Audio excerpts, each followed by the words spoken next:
AI is no longer just a technology story. It's becoming a power story, a money story, an investing story, a geopolitical story, and possibly one of the biggest struggles over influence the modern world's ever seen. Because the real question now is it's no longer will AI become powerful. Most people already assume it will. The question is who will control it? Who's going to be in control? Who's going to be in charge of AI? And right now, some of the most powerful people and companies in the world are racing to shape the future. OpenAI, Microsoft, Google, XAI, Meta, NVIDIA, Amazon, governments, investors, everybody wants a position in what could become the defining technology of the century. And at the very center of all this tension is the growing conflict between Elon Musk and OpenAI CEO Sam Altman. See, what makes this situation to me so fascinating is that Elon Musk actually helped start OpenAI back in 2015. Okay, so what's that, 11 years ago? See, my, how time flies. At the time, OpenAI was launched as a nonprofit. You know, the original idea was that artificial intelligence was too important and potentially too dangerous to be controlled by a single company focused purely on profit. And that concern now seems almost prophetic, like a prophecy, like a prediction of something to come. Somebody predicted that very accurately. Because today, AI is rapidly becoming one of the most valuable industries on earth. Billions, billions of dollars are flowing into AI infrastructure, as you so well know. AI companies are attracting massive investor enthusiasm. Everybody wants part of it. And major corporations are scrambling to avoid being left behind or, not in, they're scrambling so in the hopes that they don't invest in the wrong things, that every dollar goes into, exactly what they need. Ask Mr. Zuckerberg about that. You know, if one wrong turn now could prove, extremely expensive, and it could threaten the entire life and profitability of a company. The funny thing is the farther away the future is, the more imagination enters the investment process. And right now, investors are imagining a future transformed by AI. Some people think it could revolutionize medicine, and it is, and it will, and it has been. Others think it could replace huge portions of human labor. Ask all these people who are getting laid off. Every day there are 1, 2, 3 headlines of some company that's just laid off more people. The prices of everything else is going up, and yet here's AI coming in and companies are eliminating jobs. So people are losing jobs while prices are going up. What do you think is going to happen? You're going to have 1,000 people. You're going to have 5,000 people competing for one job. Everybody mashing out their resumes, and trying to get one job. I wouldn't want to be young right now for all the tea in China. I wouldn't want to be 20 years old just starting out right now. 15 years old? No way. Are you kidding? If you are, you better have your life together. You better be, on it. Actually, I should take that back.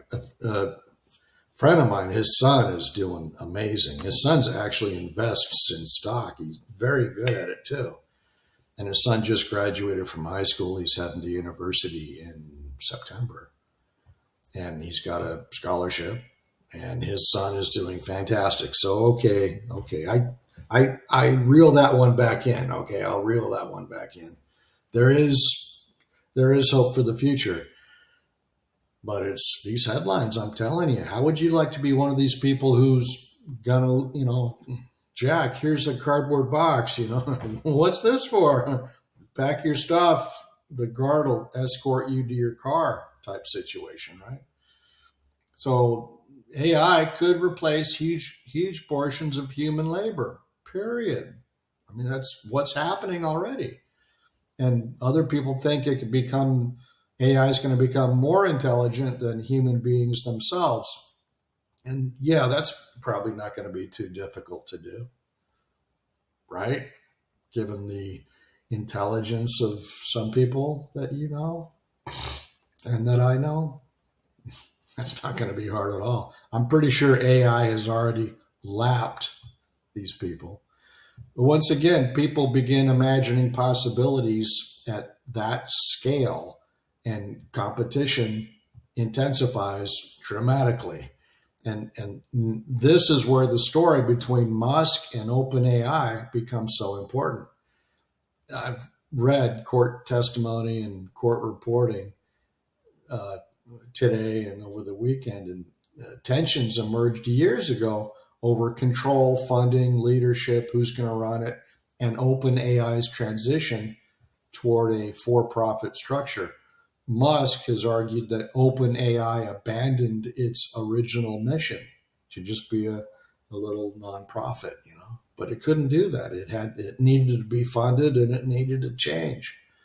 And OpenAI leaderships argued that Musk, he wanted too much control. He wanted to fold OpenAI into Tesla, according to testimony, which meant had they allowed that to happen, then Musk would just control the whole thing. You know how that goes.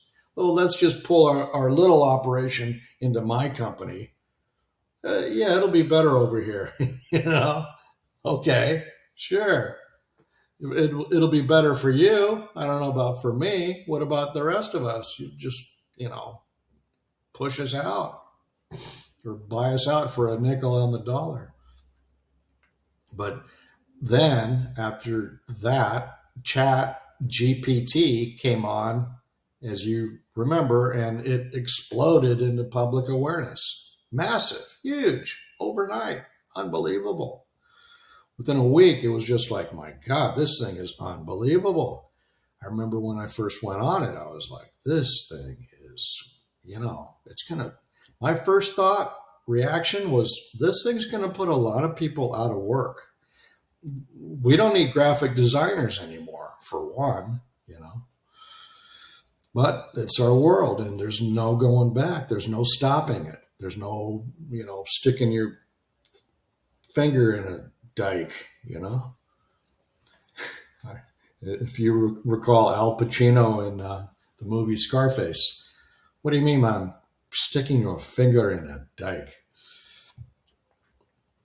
So anyway, AI is now the hottest investment and technology story in the world. Microsoft has pumped billions into OpenAI. NVIDIA became one of the most important companies in global markets, in the world, the highest valued company in the world. Tech giants accelerated their AI strategies, and Musk launched XAI as a direct competitor. Musk wasn't getting his way, so he goes, well, I'll go do my own. And so it's on, game on, pal, game on. In other words, the AI race has become real. This is not fantasy. This is not some phantasmagoria. It's real. It's a real thing, and it's affecting all of us. Whether you want it to or not, AI is affecting your life. Pretty soon, it's going to run everything. You will not have a telephone. Musk was just saying, I think over the weekend, in 5 years, you will not have a phone. You'll have something different, but everything will run on AI also. Software, everything. You'll want to call someone, speak to someone, message someone. You'll do it through a device, but it won't be like this. Yeah. I mean, he seems to know, he hasn't been wrong yet. He may be wrong, but he hasn't been wrong on what's, going forward. Underneath all the headlines, and there's a deeper issue that's emerging here, though. If AI truly becomes transformative, which it is, who should guide it? Who's going to be in charge of it? Should it be a private company? Should it be a government somewhere? Is some government going to take it on? Right? Their track record for taking on things. Oh, let's let a government handle it. Let's form a committee, right?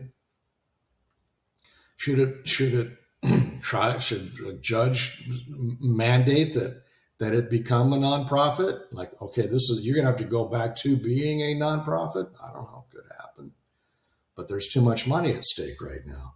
Should it be a coalition, like a number of companies, or is it going to end up in the hands of one billionaire, soon to be a trillionaire? Right?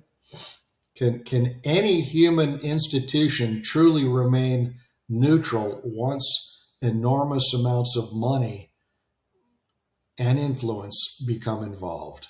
That's the question, right? Probably one of the defining questions of our time. One of the most interesting things about human beings, us humans, is this: we are constantly projecting ourselves into the future, with our emotions like hope, fear, right? Look what drives the market: fear of missing out. I can't miss out on this. Let's, pump some money into it. And then everyone pumps money into it and the thing takes off. And it takes off until it doesn't take off, right? It goes up until it's done going up, and then here it comes down. And if you're not stop lost to an extreme, what happens? I think we've all caught the falling knife, right? It turns into a bloody mess. You go, look, God, everything I just made this week, gone quick. And, that's it. So, we have ambition, vision. We have all these human things that are playing into this. And AI has become a giant screen onto which humanity is now projecting all of these emotions at the same time. So it's this real trippy kaleidoscope type situation happening. And some people see abundance, like, hey, this is great, abundanza, this is fantastic. Other people see total catastrophe, like, wait, we're lemmings and we're running off the cliff, and I'm not going to be a lemming also. I'm going to stand back or whatever. We all have different reactions to this same thing happening. Other people see unimaginable wealth and opportunity. But regardless of where AI ultimately leads, the battle surrounding it already reveals something important about human nature. And that's that whenever something appears powerful enough to reshape the future, human beings inevitably always start competing to control it. Who's going to be in charge of this?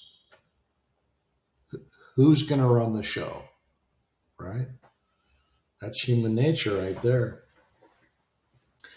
So if you're interested in psychology, investing, self-observation, understanding human behavior, visit my website, jackcarterbooks.com.